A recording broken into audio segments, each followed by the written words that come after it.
Great. So I'll just go ahead and introduce very briefly the webinar. My name is Anaïs Rameau. I'm the current president of the American Society of Geriatric Otolaryngology.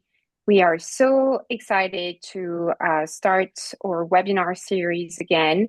And we're starting with a great topic, which is head and neck trauma in the geriatric population. We have a stellar set of panelists tonight. And I'll let our new secretary, Dr. Roychowdhury, introduce our speakers tonight. Perfect. We have three excellent speakers here. We'll start with Dr. Sharon Brangman. She's the Distinguished Service Professor and Chair of the Department of Geriatrics at SUNY Upstate Medical University and the Director for the Upstate Center of Excellence for Alzheimer's Disease. Go ahead and let her take it away. Okay, well, thank you for inviting me, and I am going to pull up my slides.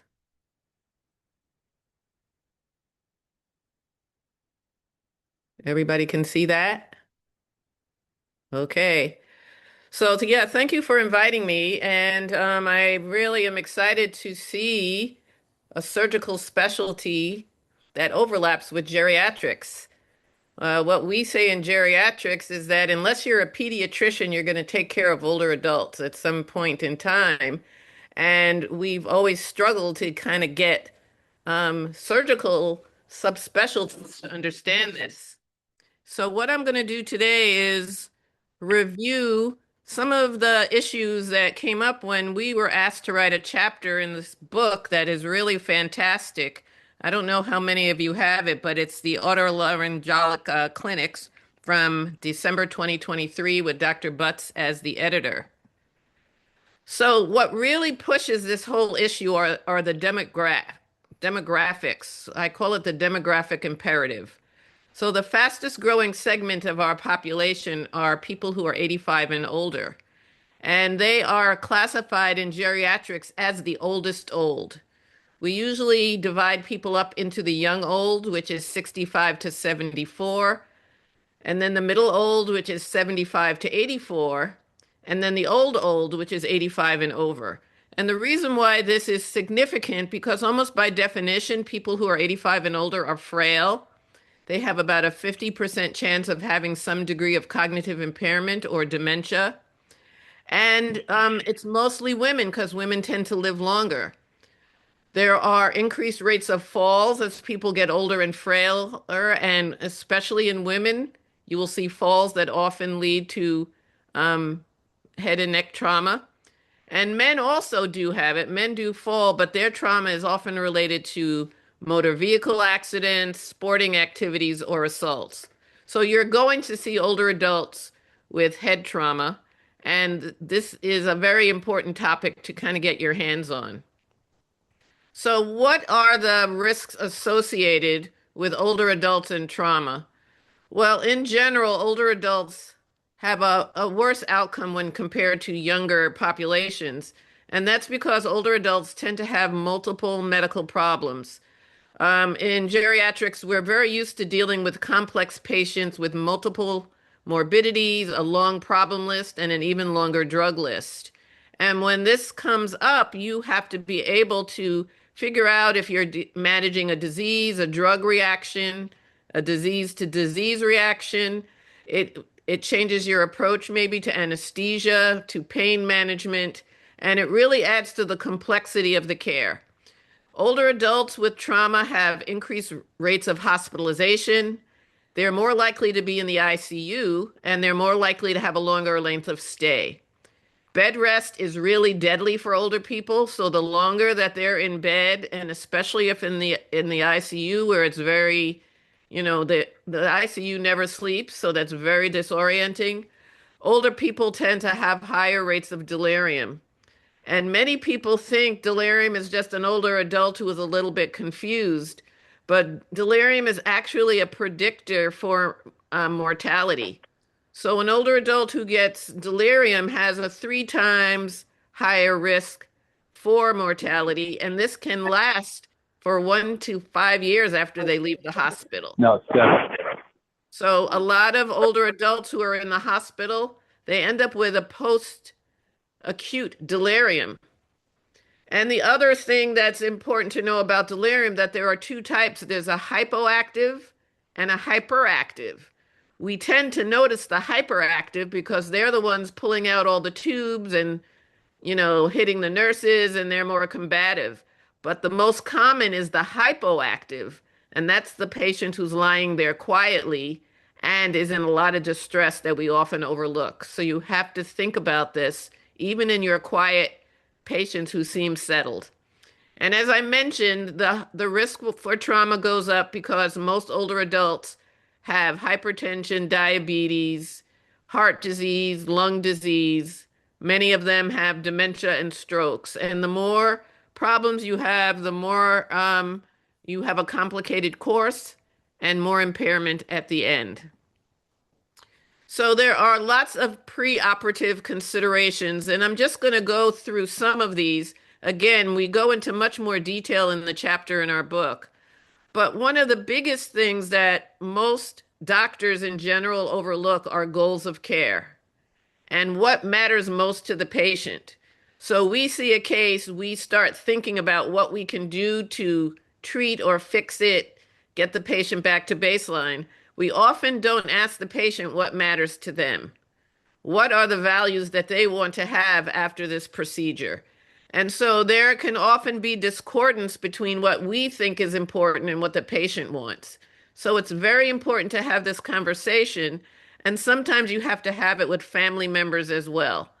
Most older adults have some sort of caregiver or someone else that they're interacting with, and those two people are tightly entwined. In our office, we always talk about we have two patients, one who's officially registered and then the caregiver who's directing the care and is almost just as much of our patient as our official patient. It's very important to identify cognition. And you can't blame everything on dementia because dementia is not a normal part of aging. And I have patients who are in their 90s and their brains work perfectly fine. So if you have someone who has new confusion, that's very concerning for possible delirium. If you're looking at their cognition and they have a history of dementia, it's usually going to span a few years. So you have to ask families, if you have a patient with confusion, you want to know how long it's been going on. And that will help you determine if it's delirium or if it's dementia. There's a very simple screening test, and in the chapter we talk about the mini-cog, which takes about 5 minutes. You have to have the patient say 3 unrelated words. Then you ask them to draw an analog clock and have it say 10 past 8. And then you ask them those 3 words again. If they have any trouble remembering those words, and if they have trouble drawing the clock, then that's something of concern. And if they have cognitive impairment, that means you might have to reach a little harder to get consent. You might have to talk to family members, the healthcare proxy, because a lot of times a patient will be signing something and they'll have no idea. Functional status is very, very important, and that's really kind of the bedrock of geriatrics, because when somebody has functional impairment, then they have a very high likelihood of not doing well post-operatively. We divide functional status into instrumental activities of daily living and basic activities of daily living.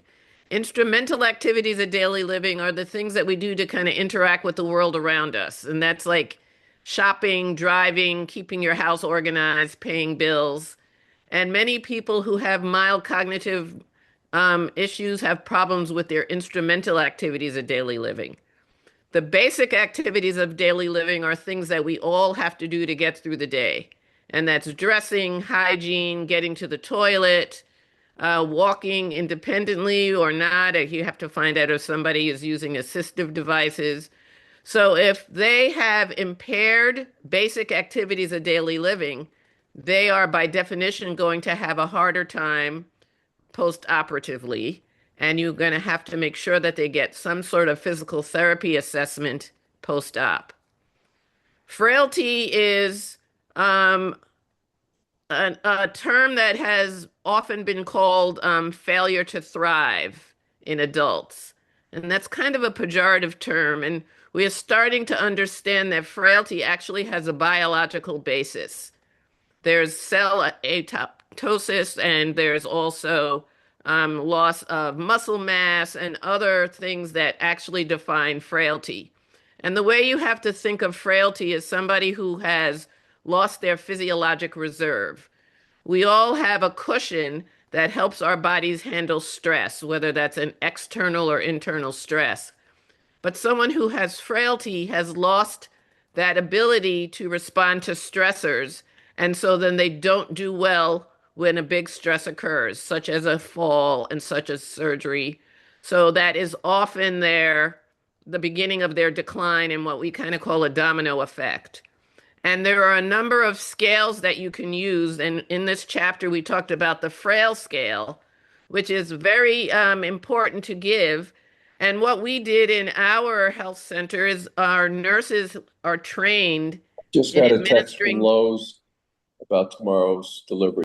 in training in administering the frail scale, so that when we have a patient identified as frail, that's part of our risk stratification. And in terms of getting all of these things done, if you are in an academic medical center, you're more likely to have access to geriatricians, either through a geriatric consult service, or maybe you have an ACE team like we have, which stands for Acute Care of the Elderly, where we have a dedicated group of geriatricians in the hospital who do consults on patients on all services and kind of help co-manage their care.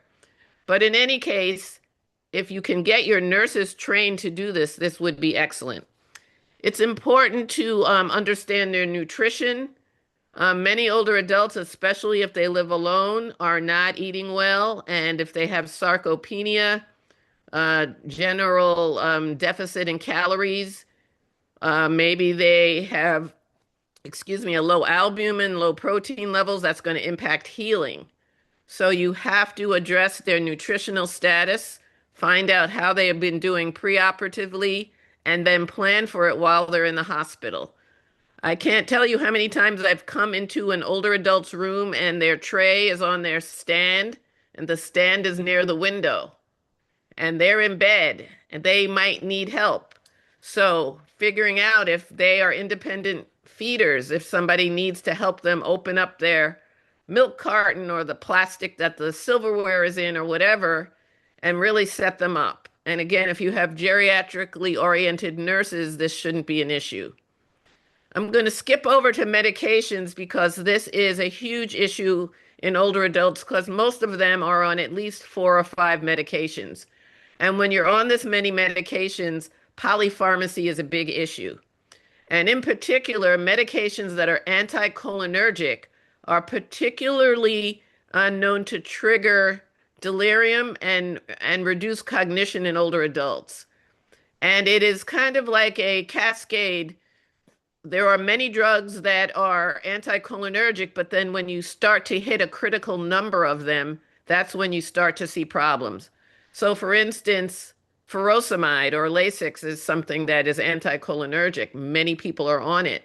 But then if we add say an antihistamine like Benadryl, which unfortunately is still used to help older adults sleep. That's anticholinergic. And when you combine that maybe with some antipsychotics that older adults are getting because they're agitated, you'll start to get a huge anticholinergic load, which then can have negative impacts on their cognition and overall function. There's a list called the Beers criteria, which was developed by the American Geriatric Society, which is a list of high-risk meds that have a high chance of causing adverse events in older adults. And if you happen to have a pharmacist who you work with, there are many pharmacists who are aware of the Beers criteria and can help with medication selection. This is especially important when you're thinking about pain management and pain control, because pain is a trigger for delirium, but so are the drugs that we use to treat it. So you certainly don't want to leave someone in pain, but you have to realize what the side effects of most opioids or even tramadol can be in an older adult. So you can see that this can be very complex. This is important to start to get some understanding of because it's definitely something that impacts all older adults on your service. And I mentioned how it's so important to have a team approach to care. I think geriatricians have inherently focused on the team approach from day one because we all know that docs can't do it all. There's a group of nurses called Nurses Improving Care for Health System Elders, or NICHE, and many hospitals are getting this NICHE certification. And this is great if you have any contact with nursing leadership, because if nurses are NICHE certified, then they learn a lot of these issues that come up when caring for an older adult in the hospital, and they can actually help you identify people who might be high risk for delirium.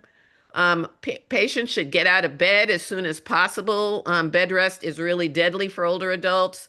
So they should have all meals out of bed if possible, or they should be sitting up.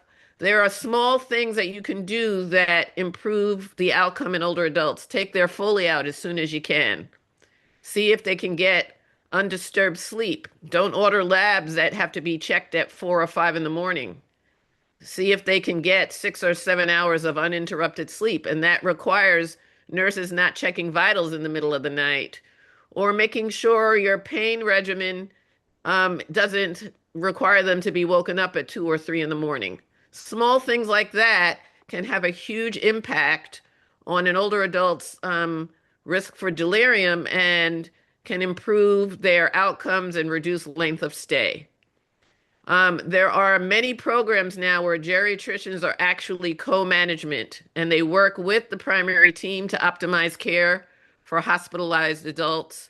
We have an ortho co-care program at our hospital. We have a program with burn units because they had a lot of older people with trauma and delirium.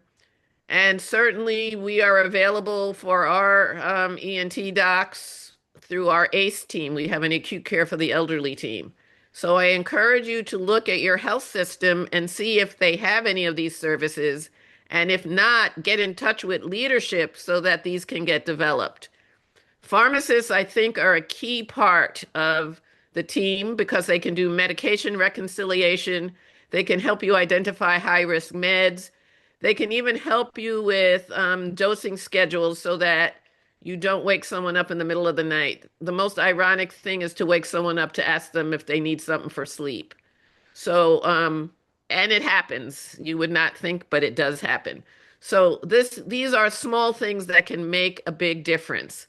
And then the other piece are social workers who can help with discharge planning, which really shouldn't start the day before you think you want to send them home. We still get consults the day before you're done and ready to discharge, and we find out that they need a higher level of care, and it's a bigger process.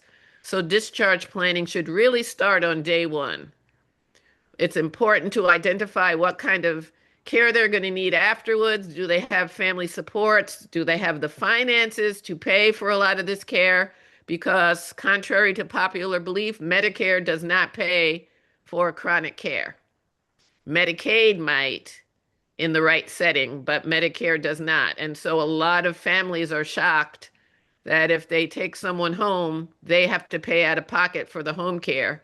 And that may be difficult to do and can impact your discharge. So these are just some of the key players on a team that can help optimize your management.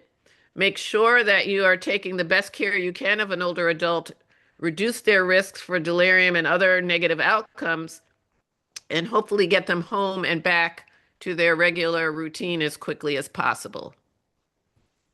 And I will stop here, and I understand that we are going to have questions at the end. And I'm happy to keep my eye on the chat if you have a question, but otherwise jot it down and we can chat at the end. That is perfect. Thank you, Dr. Brangman. That was perfectly on time. Our next speaker is Dr. Elizabeth Bloemen. She is the Assistant Professor of Geriatrics and the Medical Director for the Vulnerable Elder Services Protection and Advocacy Team at the University of Colorado School of Medicine. Thank you. So I'm going to talk about a little bit more specifically some cases that I see. So I'm an elder abuse geriatrician out here at Colorado. We're a very small field as well. And so we're growing, but I'm going to talk a little bit about particularly strangulation and skull fracture injuries that might come across your all's clinical practice. I don't have any relevant disclosures, but I have been mentored in this area and want to acknowledge my mentors. So just a little bit of a broad overview of elder abuse in general, because it's an area that even geriatricians don't get a ton of training in. But elder abuse impacts about 10% of older adults every year. So that's from community dwelling surveys. And 9 out of 10 of the perpetrators are families. So typically when I tell people I'm in elder abuse, they think, oh, nursing homes. And I'm like, yeah, that happens. But most of what I deal with is family violence. And elder abuse can really present as either new violence that has developed later in life due to lots of different things, overwhelmed caregivers, lack of support, lack of education. But we also see a fair amount of multi-generational violence or intimate partner violence that has grown old, or older adults intervening in other forms of family violence like child abuse and then becoming victims themselves. So these cases can be really messy. And I think more severe than what people typically think about, especially when we're talking about strangulation and skull fractures. So when we talk about strangulation, it's really anything where there's pressure across the neck, that the legal definition has to constrict blood flow, sorry, I cannot say that today, or breathing, anything that impacts your airway. So some of the symptoms that happen in strangulation, and much of this literature is from younger adults. There's very, very little literature on strangulation injury in older adults. But there are also things that can kind of be mistaken for other issues that older adults are presenting with, or maybe an older adult can't necessarily tell you about. So neck pain, lots of my patients have chronic neck pain. Voice changes, I think, is one that can be really tricky if you don't know the patient beforehand to know if there's a change in their voice. Certainly, we see sore throats for a myriad of reasons, but, dysphagia, dysphonia, breathing changes, feeling kind of dizzy or lightheaded. Certainly when we see strangulation with loss of consciousness, that's an increased risk factor for badness. And then the signs of strangulation might be a little bit clearer in younger adults, but in older adults, there's lots of comorbidities, as Dr. Brangman had mentioned, and there's lots of medications that can cause a lot of different changes that can really make these things harder to see and harder to find, especially in someone who can't report to you what happened. So one of the biggest things I see is that the voice changes are really mistaken. One, for just age in general, I see a lot of somewhat ageist, not meaning to be ageist comments about she's like a sweet old lady who's just got a soft voice, and is like, is that actually her voice or is that the result of an injury? We also see hypophonia and Parkinson's disease, so it can be really tricky in those patients to see this. I also have some patients with essential tremor that impacts their vocal cords. So all of those patients, it would be really hard to tell, especially if you're in the emergency room or acute setting, you don't know them.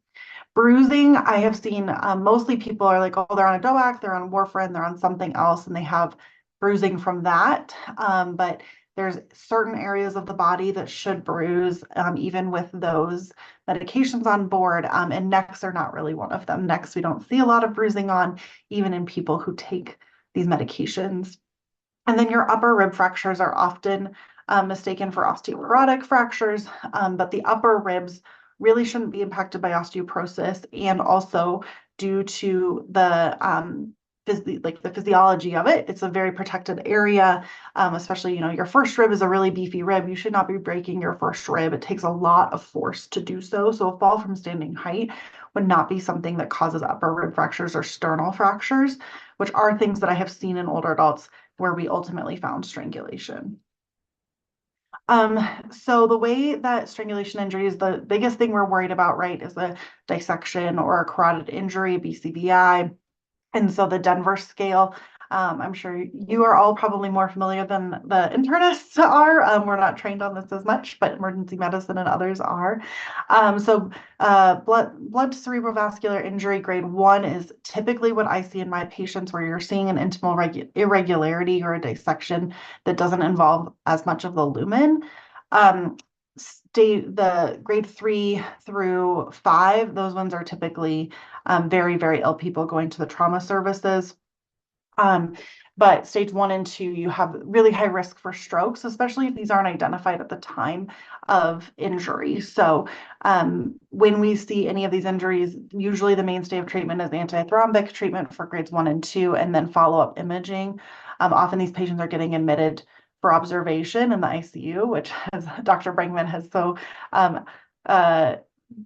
demonstrated, is not the best place for older adults. ICUs are not a place I want my patients hanging out for a lot of reasons. And so these injuries can be compounded by then iatrogenic complications of being in those care settings. Other injuries that can come in older adults are even more susceptible to these are things like subglottic injuries, hyoid bone and thyroid cartilage fractures can also happen with strangulation, and then again, just your soft tissue edema. So just to go through a case of a patient that we have seen, I kind of combined some patients for non-anonymity purposes, but these are all realistic situations that I have seen personally. So he had a 74-year-old man who came to the ER because he fell off a bus on presentation. He's noted to have bruises all over, various stages of healing. Some were indurated, some were tender, some were not. They did not match the described fall, right? The team said this does not look like a fall. The elder abuse team was called and we went and saw him. And he said, my son assaulted me, but couldn't really give us much more. He told us, he's like, I feel really foggy. He was not making sense, quite confused. On exam, there's some certain pertinent injuries here.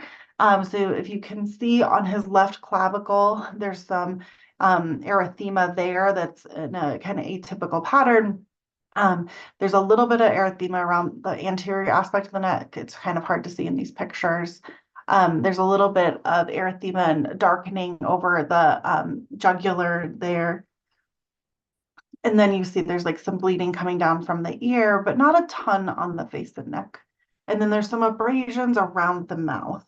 And then when we have him open his mouth, you can see the petechiae in the back of his mouth and the palate. We use alternative light source, which we often do for our strangulation patients because necks really don't bruise as much. There's not as many bony prominences to produce a bruise. So the alternative light sources can help us see bruising at different layers of the skin. So this is, if you have a forensic nurse group or a SANE group in your hospital, they can do this. And so once we looked at those injuries, especially this was the one that was on that clavicle, you can see that there is a lot more bruising deeper to what we can see to the naked eye. And then a lot more injuries to his face. And then, sorry, my arrow sign is misplaced here. And then on CT, there was a carotid injury, which you can see on the left carotid there that lumen has been impacted. So this was found on CT imaging. Again, this wasn't a patient who could tell us that he was strangled, but given the injuries to the clavicle, the injuries around the mouth, and then the petechial hemorrhage, we got a CT scan and found a carotid injury. And then moving to skull fractures, this is something that I've actually worked a lot with our bone physiologists on, because I hear a lot, especially from neurosurgery, oh, they fell down and yeah, they have a skull fracture. But skulls are not impacted by osteoporosis. It's a different type of bone. So it's not a fracture type that we would expect with a fall from standing height. And so the cortex of the bone is just different. It's not a trabecular bone.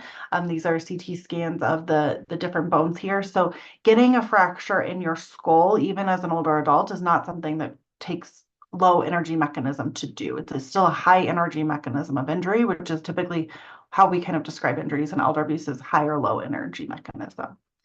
And just to kind of demonstrate this, we had a case who came in, an older man who was found after being in his bed, lying in his feces by someone else.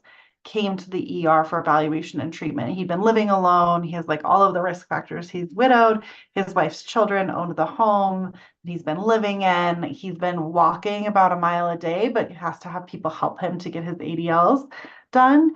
And has been having some financial troubles and not seeing doctors in a very long time. And when we imaged him, he had a skull fracture in the occiput that actually extended into the mastoid process. So this was a big fracture. And he also had a coup-counter-coup injury, brain injury. And so the hypothesis originally was this was a fall from standing height. And later it was confirmed that it was actually an assault from one of his stepchildren, likely with a very hard object like a bat. So older adults, just kind of to wrap things up in terms of elder abuse, I think it's really important that like older adults really do experience, unfortunately, severe types of trauma and injury, inflicted and otherwise. And so just recognizing it when we see and have suspicion, asking more follow-up questions, getting our social workers involved or other people involved is really, really helpful. And just kind of keep these injuries on your differential when you're seeing something. If something's not quite making sense, asking some more questions, I think, is always helpful. Okay, I will hand it over to Dr. Butt. Great. Thank you so much, Dr. Bloemen. Excellent. Our final speaker will be Dr. Sydney Butts, the professor and chief of facial plastic surgery within the Department of Otolaryngology at SUNY Downstate Health Sciences University. I'm just going to share my slides. Good evening, everyone.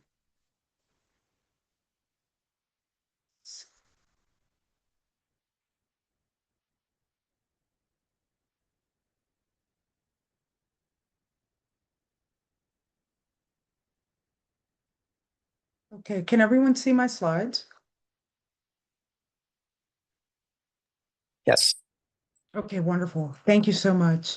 So I just wanted to start off my presentation by thanking Dr. Parham and Dr. Rameau for including me in this really important discussion. It's a pleasure to present to the American Society of Geriatric Otolaryngology, and it's a true honor to be on a panel with my dear friend, Dr. Brangman. So I am a facial plastic and reconstructive surgeon, and I work at SUNY Downstate in Brooklyn, New York. So our university hospital is quite busy, but directly across the street is our level 1 trauma center. It's called Kings County Hospital Center. It's it's a hospital that's been around in New York City since 1830. It's one of the sister hospitals to Bellevue Hospital, which many people know about in New York. And so that's where many of our level 1 trauma cases come, and much of our facial trauma presents there as well. So many of the cases that I've been involved in were certainly managed in that setting. So maxillofacial trauma in the geriatric population has certainly become a greater concern for those of us who are facial trauma surgeons. And tonight I'll be focusing on management of the atrophic mandible because the management issues are certainly quite challenging and complex, but some of the imaging ability and some newer technology certainly helps us in managing these challenging injuries. So I have no disclosures. So as Dr. Rameau may have mentioned earlier, I was honored to be the editor of the December 2023 issue of Otolaryngology Clinics of North America. That's chief edited by Dr. Sujana Chandrasekhar. And the topic of the issue was otolaryngeal trauma. And I thought it was really important to talk about geriatric head and neck trauma. The authors were a wonderful group and multidisciplinary group, including Dr. Parham and Dr. Brangman. We felt this was really important because, as the two prior speakers have so eloquently articulated, taking care of these patients, the challenge resides not only in the complexity of the bony injury, but also in the comorbidities of patients, and of course, interfacing with their caregivers. All of these really require, I think, a level of sophistication in the care management that, if you embrace these types of approaches, can really result in good outcomes for your patients. So the objectives of my presentation are to talk about the impact of aging on bone quality.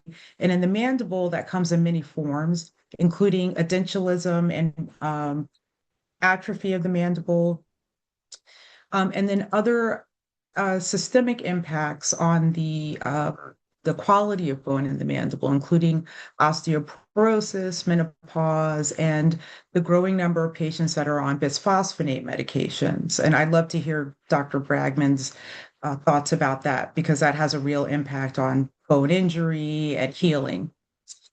And naturally, we're here today because we all appreciate that there's a changing distribution of disease as we encounter an aging population.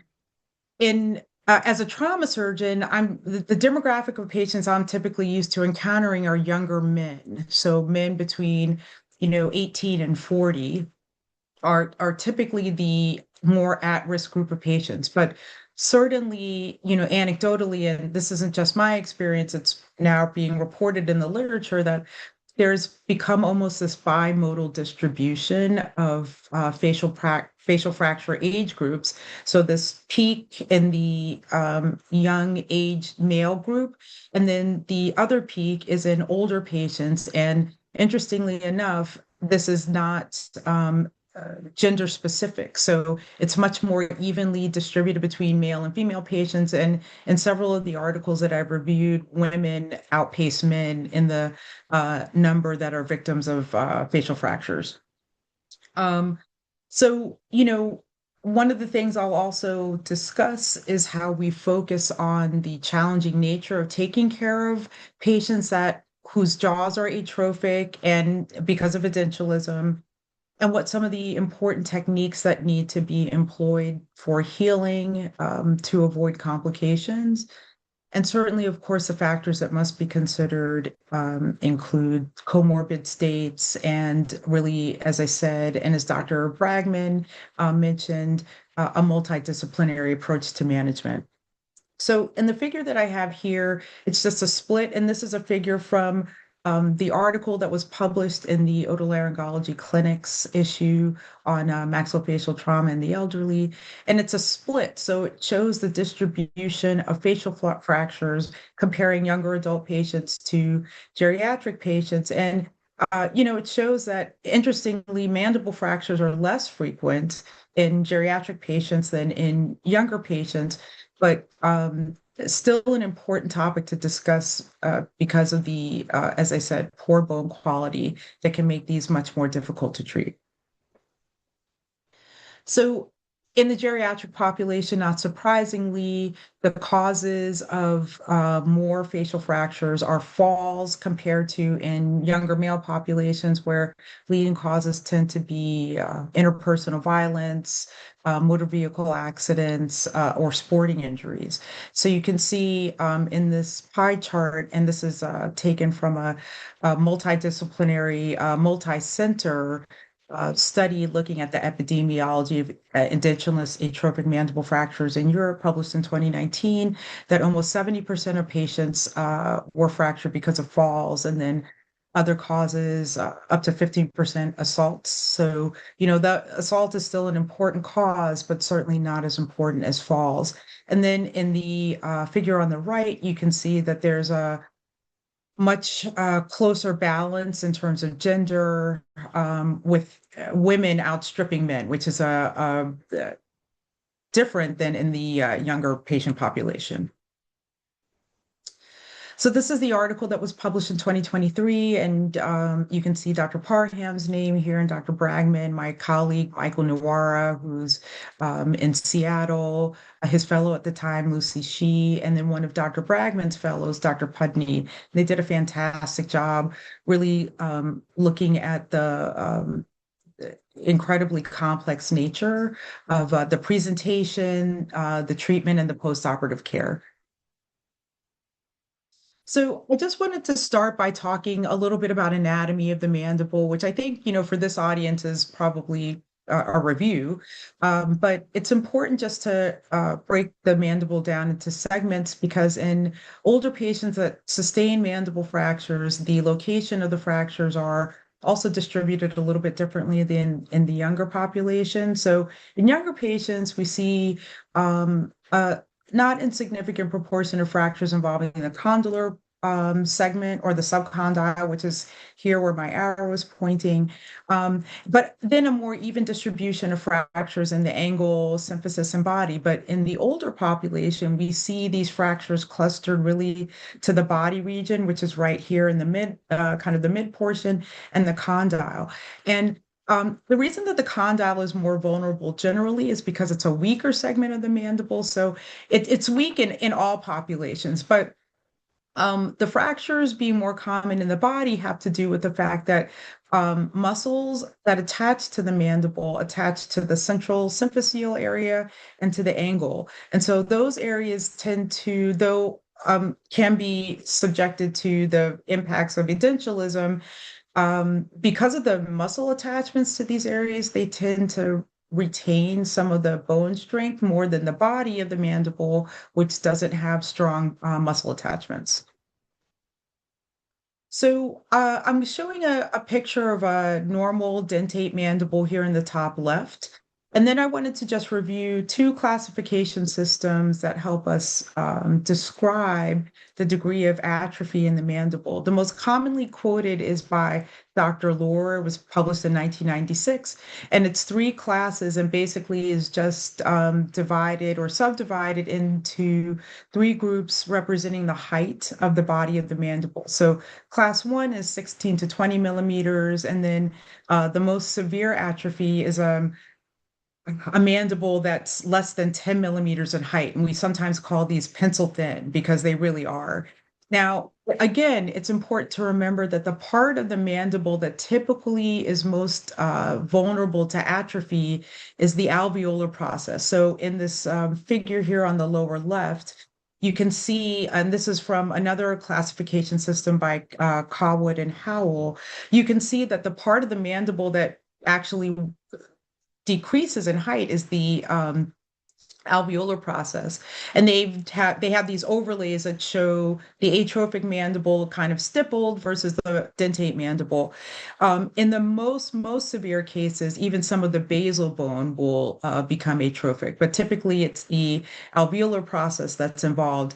And anatomically and surgically, that's key and very important. I'm pointing here to the foramen of the mental nerve, which is the continuation of the inferior alveolar nerve and a branch of the trigeminal nerve. And that gives sensation to the lower lip and the teeth. And so with this atrophy of the alveolar process, the mental nerve, which typically comes out of the middle part of the bone at the height, actually comes out at the top of the bone. And so that's really important to be aware of to avoid injuries to the mental nerve, particularly if you approach these fractures through an intraoral approach. So just the differences, again, between the dentate mandible and the edentulous mandible are several.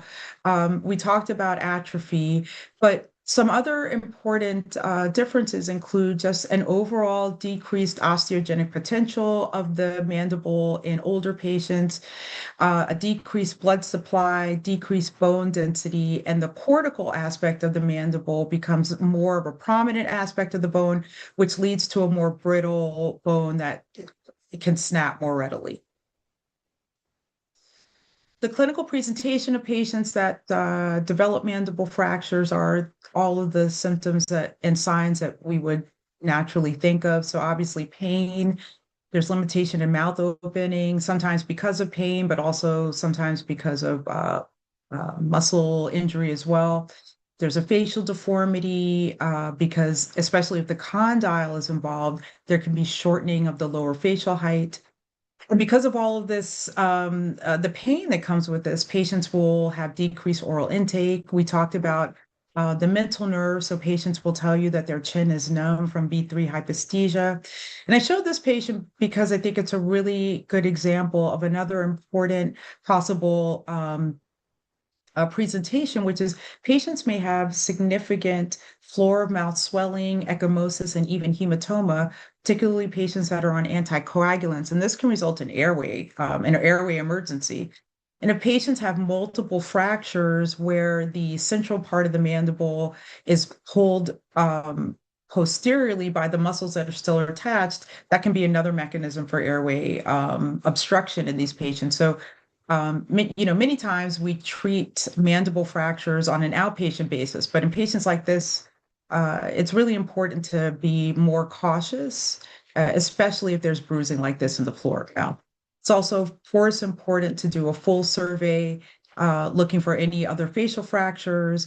There's a not insignificant association of mandible fractures with cervical spine injuries, so one must check for that. That should be a part of the primary survey that the trauma surgeons do. And, again, we just heard a fantastic presentation about head trauma and fractures. Some of these patients may not have skull fractures, but I think in the facial trauma world, we appreciate more and more that a fracture of the mandible or injury to the lower face can also be associated with closed head injury and concussions. And I think we all appreciate the lower ability for older patients to tolerate these kinds of closed head injuries. So I think we have to really look for this, and not just rely on the idea that you have to have had a loss of consciousness to have had a concussion. The biomechanics of the mandible are really important to understand as we talk about treatment and how to rigidly fixate the bone so that they heal. And so I'll make this part quick, not to get too deep in the weeds on some of these concepts, but they are important. So the mandible is a horseshoe-shaped bone, and with chewing and biting, it's subjected to very strong forces. And some of these forces cause splaying in the mandible and some cause compression. So you can see in the diagram on the left that with loading here at the front teeth, for instance, a fracture at the angle of the mandible will tend to splay at the upper border and tend to compress at the lower border. And understanding these biomechanical principles has allowed us to think about where to place plates. And this ideal line of osteosynthesis, which was introduced by a Swiss surgeon named Champi, pretty much really consolidates these concepts. And so this is where we place plates. It's to neutralize any forces that would cause the bone to splay. So the indications for repair and the consequences of poor healing are listed here. So obviously, because the mandible is mobile, unlike other bones in the face, it's subjected to all these very, very strong forces that cause the bone to continue to move with biting, and mobility results in poor healing. So these patients may experience malunion or fibrous union or non-union, and malunion just means the bone is healed in a way so that the teeth don't line up properly. They can have chronic pain, trismus, and in the worst cases will go on to develop infection with abscess and facial deformity, as I alluded to earlier. And this is a younger patient of mine who developed a mandible fracture after he was assaulted at the angle, and you can see the redness and erythema overlying this. He presented in a delayed fashion and came in not only with an angle fracture, but with a large abscess. And I'll just show you what that looks like.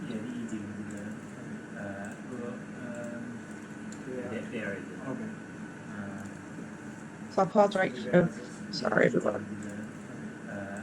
But you can see on the right side here, a lot of swelling, edema, fat stranding, and then this large collection over the fracture.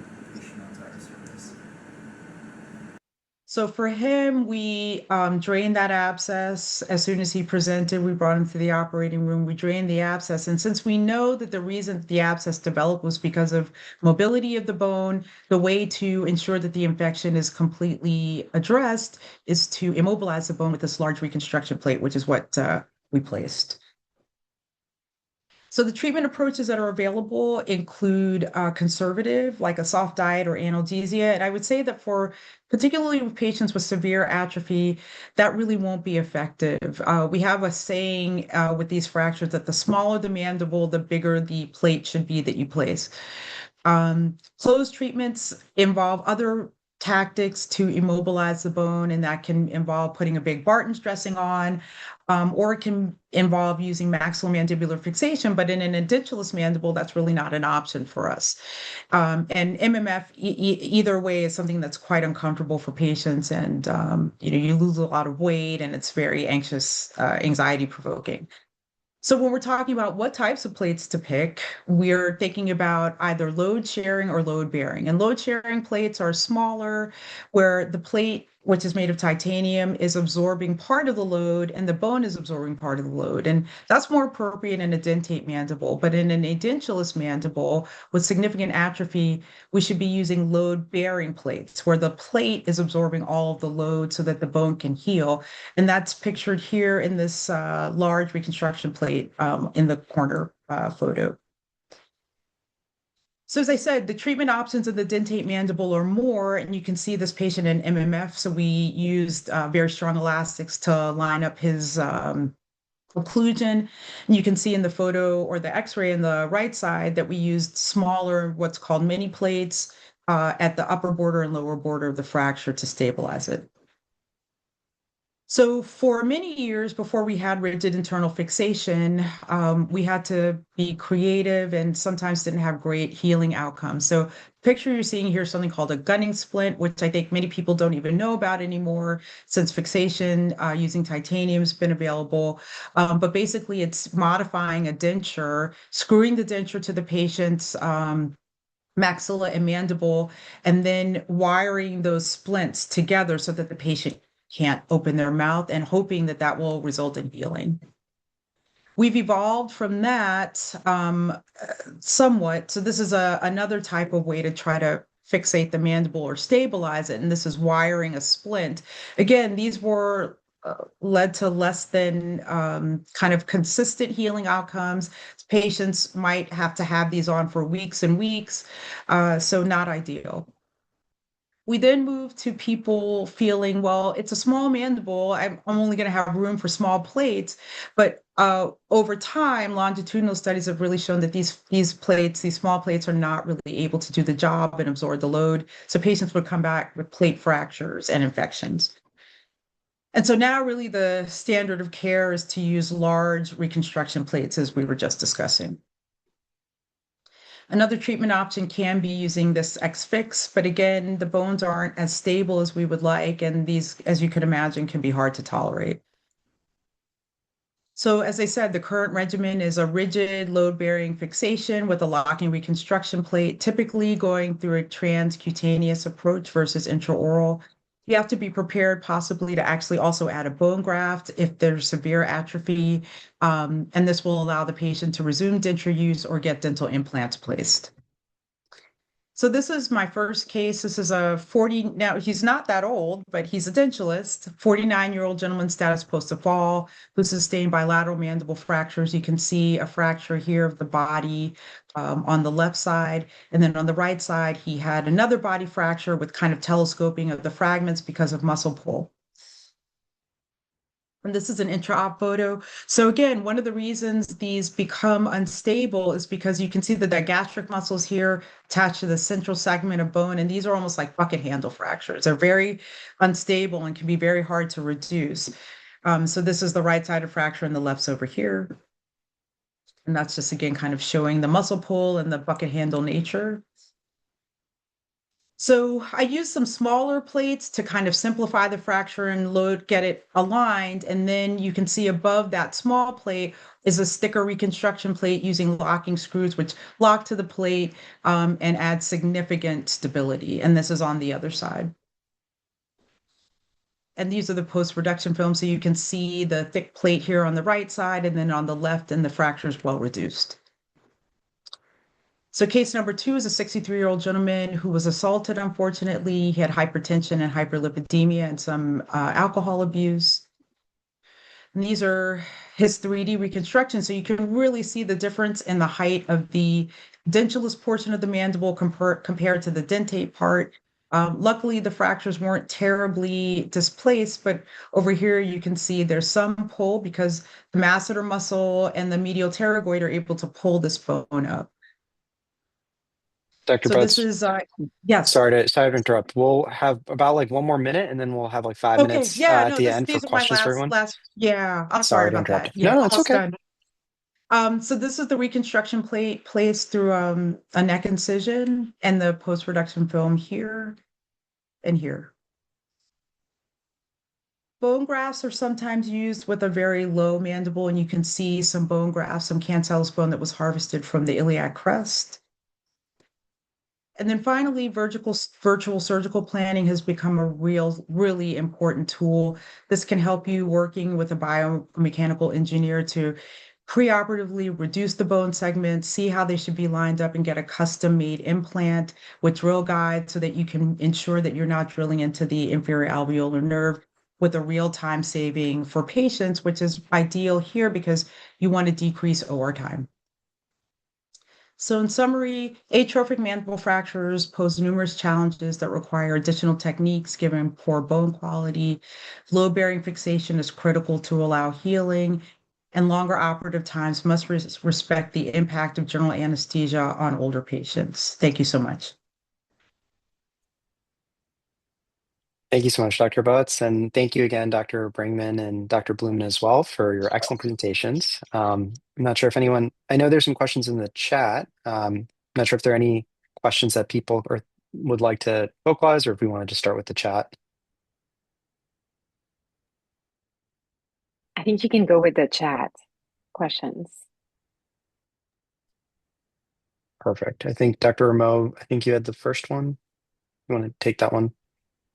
Sure. So, Dr. Brangman, at our institution, we haven't implemented the geriatric surgery verification program, and I was wondering if you have at SUNY Upstate, and if so, what is your experience?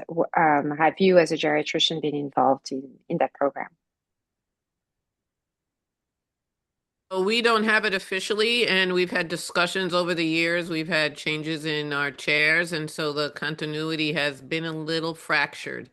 However, those are the kind of standards that we need to have across the board so that everybody knows how to approach an older adult. They have been done with other, like the co-management, for example, of hip fractures has done that, but not for general surgery. We've also had discussions with the oncologists to have some sort of standard to discuss chemotherapy, identifying patients that are appropriate versus maybe another approach. But I'm very encouraged by the interest in other specialties in looking at how to overlap the skill set in geriatrics to optimize care. Thank you so much. The next question in the chat was from Dr. Churn. He asked, Dr. Bloemen, how do you navigate intricacies about how you get social workers involved, especially when you have some level of suspicion, but it's not definite? For example, in that case you presented, how did you figure out was the stepson that assaulted the patient? Yeah, so our hospital, I think, I'm very biased, but I think is lucky we have a whole dedicated elder abuse consult service, as does Weill Cornell. So that helps quite a bit. I think the biggest takeaway though for general practice is I think if you live in a mandatory reporting state, which is every state except for New York, really what all those statutes say is that you just have to have some suspicion. It's not that you have to say like, absolutely, this is what happened. And I think similarly with social work, it's like, if you're like, this just doesn't quite make sense to me. Can we get some more history from other people? Can we get a better explanation? I find things kind of tend to become clearer as soon as you start talking to someone other than just the primary caregiver. If you can get one other family member, then usually the story kind of comes out. So for these examples, I have longitudinal relationships with like adult protective services, law enforcement. So I follow these cases for some time, sometimes years. So I get a little bit more of the feedback there. But I think in general, I just recommend for people to just say like, hey, this doesn't make sense to me. Can someone look into this more? And a non-accusatory, just like, this isn't clinically making sense. I want someone to make sure everything is going okay, kind of way. And then that tends to go over better with patients and families. Yeah, that makes a lot of sense. Thank you so much. And I think Dr. Param, you had the last question. I'll let you answer that or ask that. Thank you. First of all, I got to say what an excellent panel it was. It's well done and truly educational. Dr. Butts, you mentioned that there is decreased osteogenic potential in the older mandible. What are the implications in the healing phase for the after the fracture has been reduced and plated? Well, I mean, I think it means that, so when I advise patients, they ask me, how long till I'm healed, doc? And I'll say, well, it varies. Younger people heal much more quickly. Um, so I say the point to where there's some union in a healthy, middle-aged adults, about 6 weeks. For an older person, you tack on a few more weeks after that. But if there's rigid fixation, right? I mean, it's a great question because one of the beauties of rigid fixation is that patients can go back to functioning right away. We don't allow them to, you have to be on a soft diet, of course, for a little while, but it's important that the idea of like semi-rigid fixation with smaller plates, I think you're asking for trouble there. Yeah. Perfect. Well, I think those are all the questions that we had in the chat. Thank you again so much for taking the time to chat with us, and I'll let Dr. Mo close out if there is anything else. Yes, thank you so much. This was an excellent educational webinar. We're very lucky to have all of you present, and we're very grateful for your expertise and sharing it with our membership. Thank you so much. With that, we're going to close the webinar.